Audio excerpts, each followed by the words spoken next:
Previously on the Randy Nexus. But as I've said in other videos before, my MacBook Pro, I don't use that often. I am using either my phone or the iPad. But you know what'd be crazy? Like, so weird?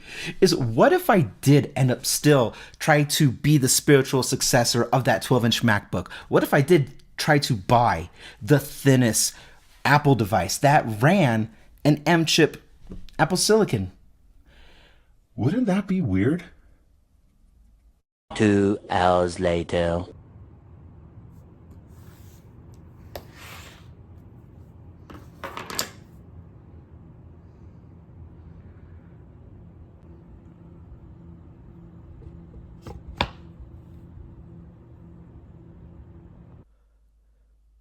What have I done?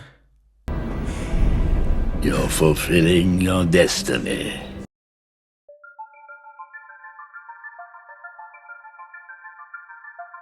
Guys, the unthinkable just happened. Yes, the end of yesterday's video was a teaser. And I did it.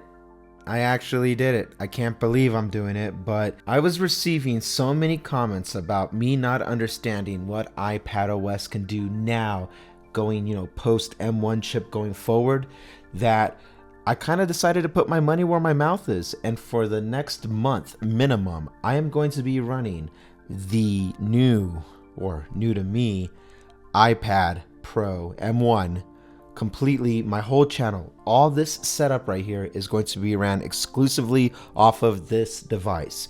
So much so that I've undocked my MacBook Pro in all its beautiful glory, and I unpaired the Magic mouse and keyboard, the wireless one, not the iPad one, and I resynced it to the iPad. So now I have this going, and it's going to be working off in unison, not just with this, but with my studio display. And we're going to see. I'm going to put my money and my time where my mouth is, and I am going to run this experiment now, and we're going to see what will come of this. Am I being too hard on iPadOS, or were my criticisms valid? Time will tell, but I'm going to give it an honest chance. But there are some stipulations to some of this. For one, I'm pretty sure I am not going to subscribe to Final Cut Pro for 1 month just to run this demo, because I cannot put Final Cut on my old iPad Pro now. It is not compatible anymore, according to the previous update, or like the last update. But I do have LumaFusion, and I'm going to use LumaFusion to run all of this that you're seeing. This whole video is edited in LumaFusion completely from start to finish. Music, intro, outro cards, any and all things is going to be done exclusively in Luma. Okay, so that's stipulation 1. 2, I don't know yet if I'm going to subscribe to the Logic Pro for iPad to see how that is. I gotta see if my piano and my guitar and all my stuff will sync to this, because I'm having camera issues right now, if I'm telling you the truth about setting this up. I am recording directly onto my SD card on the Sony camera right now, and I'm only doing that because my USB-C hub, which is over here, doesn't work. So I had to unplug my preamp, my Focusrite that I use, and I had to plug it directly into this, which means I can't use the studio display while recording. There's things I have to relearn and do a new way. First red flag is that this channel is built off of and designed to be efficient. So anything off of efficiency is how I operate this channel.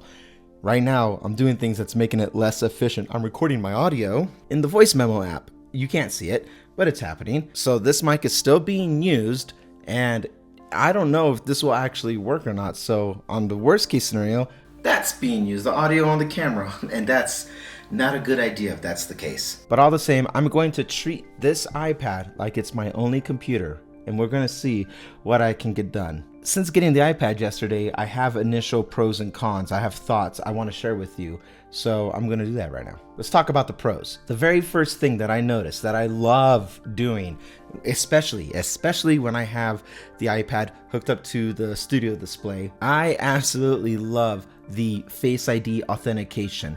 Oh my God, this needs to come to the Mac. This is actually so much more convenient than doing Touch ID, more so than I ever thought. And I don't know if it's like the angle of the iPad that's doing this, but it's so quick and efficient. I love it. I want Face ID now on Mac. Something I came to the realization about, Stage Manager actually makes so much more sense when connected to the studio display for the iPad. And if you like continuity with how you engage with your devices, it actually does make sense on the Mac then as well, if the Mac is connected to the studio display as well.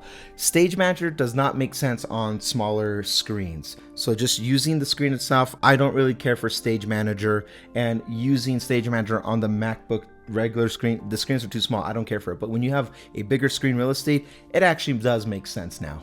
On the subject of pairing these peripherals, when I use the Magic Keyboard and mouse, I actually forget that I'm using iPadOS. It's actually that clean.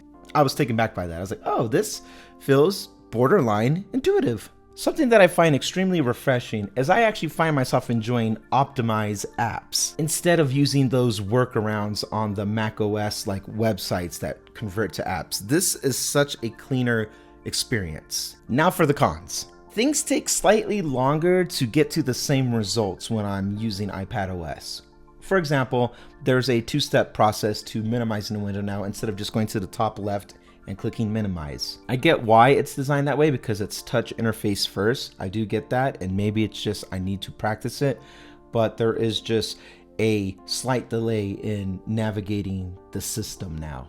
As I was explaining earlier, there's no clean way to get my mic and my camera synced up, recorded at the same time. I have to record two separate things and then sync it up in LumaFusion, unlike the simplicity of me using OBS. The constant screen staying on while my iPad is connected to the studio display, it's just weird to me. I'm not using the iPad in this configuration when I have it connected to the studio display. So having that screen on feels kind of like a waste of energy. Maybe there's even this paranoia of like maybe burn-in for the screen just staying there. I'd much rather have the screen turned off or even closed like the Mac when it's using a bigger screen real estate. But as it's just there and it stays on, it's kind of distracting to me. However, it is nice to see my widgets at a glance. The way I have my home screen set up, I have nothing but widgets on my desktop equivalent.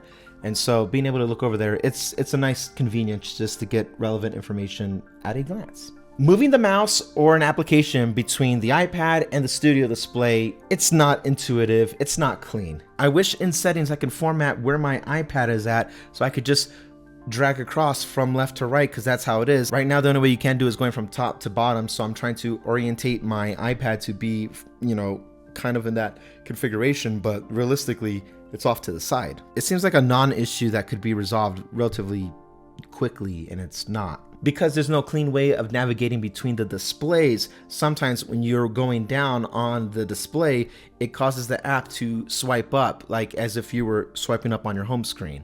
Kind of annoying. And lastly, the file management, it's not intuitive at all. It makes certain steps harder to get to the same end result. I find myself, because there is such a blur between macOS and iPadOS in this configuration, that when I open up the Files app and I want to grab, say, my background music MP3, I want to click it and drag it to the desktop. There is no desktop. So I have to navigate a few extra steps to get it directly into LumaFusion. That's kind of a bit unintuitive, but that's something I'm sure I'll figure out and get used to. So overall, so far, I trust my MacBook Pro way more still, but I also acknowledge I'm more comfortable using macOS still. I'm sure over time I will get used to using iPadOS. We'll see. Since the M1 chip iPad, I definitely see the iPad becoming a computer replacement, actually. As long as you have the right accessories and the right peripherals, it definitely bridges that gap way more seamlessly than I initially thought. Big difference between a 2018 A12X chip and a 2021 M1 iPad. Lastly, I want to explain why I went with an M1 iPad Pro and not something newer. Honestly, it's because I'm demoing this, for one. Two, I don't want to go buy new peripherals and accessories for the new iPad if I'm pretty sure I'm not going to keep it long term. My Apple Pencil and Magic Keyboard already work with the older generations while still having a new M chip. So it was just simpler to get a 12.9, 13 inches iPad Pro since I already have the accessories that fit that form size. If I was actually starting from scratch again, brand new, I'm pretty sure I would have gone with an 11-inch iPad just because I like a smaller form factor, and I might have got the M4 and ran with that. But for what it is, and I just want to do the iPadOS challenge of sorts, I don't want to get new accessories for all the stuff that I already own. So yeah, there you have it. I am now doing an all iPadOS challenge. Yay. But if you want to see how this is actually going to go for me long term, get subscribed and join me on this journey, because I will be giving frequent updates along the way about my likes, my dislikes, and what I'm getting used to and what I'm adapting to. But for now, I'm going to edit this sucker and let's see how inconvenient this new process is probably going to be. Because when I'm running off of the MacBook, it takes me a total of about 2 hours from hit record to hit publish that I use that window to get my stuff done. I don't think it's going to take only 2 hours to put this all together, but we'll see. And I'll talk to you guys later.